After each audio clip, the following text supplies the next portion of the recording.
All right, today we're going to talk about how people matter to God.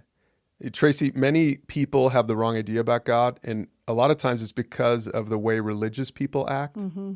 Yeah, I think sometimes religious people can come off judgmental, follow a bunch of rules. We're cold, we're high and mighty. We think we're pretty great. Everybody else is not. Yeah, some people might even hesitate to pursue God because of those people. And you might be going after God right now with a mentor or a group, and maybe not even in the context of a church because you've just been burned by too many people in the church. And so I want to encourage you to continue to go through this series and learn about God's true nature. And there might be other people listening to this right now who have been in the church a long time and might be convicted by this topic because they might see a little bit of them in some of this, that they are one of those judgmental people, and maybe God's going to help them to see it a little differently. Yeah, so Jesus always shared the truth, but he shared it in love. And this is a great passage from John chapter 8 that shows us just how Jesus, if he were walking the earth today, how he would interact with us. Yeah, so here's the story.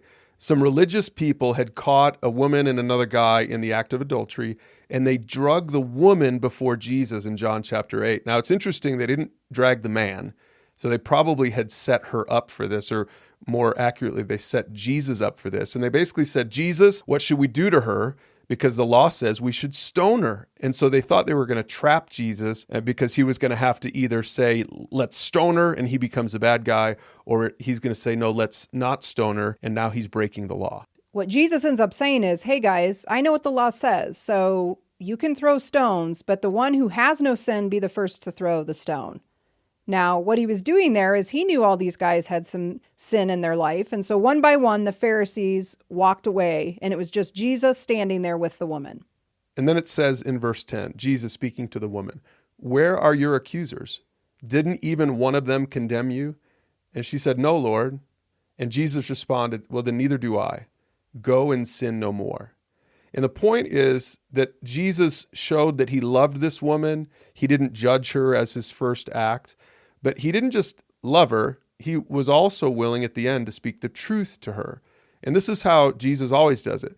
He loves, but he speaks truth. It's this beautiful balance of speaking truth and love. And the reason is because love really is at the core of God's nature. And a relationship with God goes beyond just information or rules or the law to transformation. That's what he really wants for us, a changed life, causing us to love like God does. Yeah, maybe you've heard this passage before from 1 Corinthians 13. It says, love is patient and kind. Love isn't jealous or boastful or proud or rude. Now think about this. This is true of God. This is true of Jesus. But if you're a follower of God, this should also be true of you. So even as I read this, think about this in your own life. Love doesn't demand its own way. It's not irritable. It keeps no record of being wronged. It doesn't rejoice about injustice, but rejoices whenever the truth wins out. And that passage ends by saying, love never fails.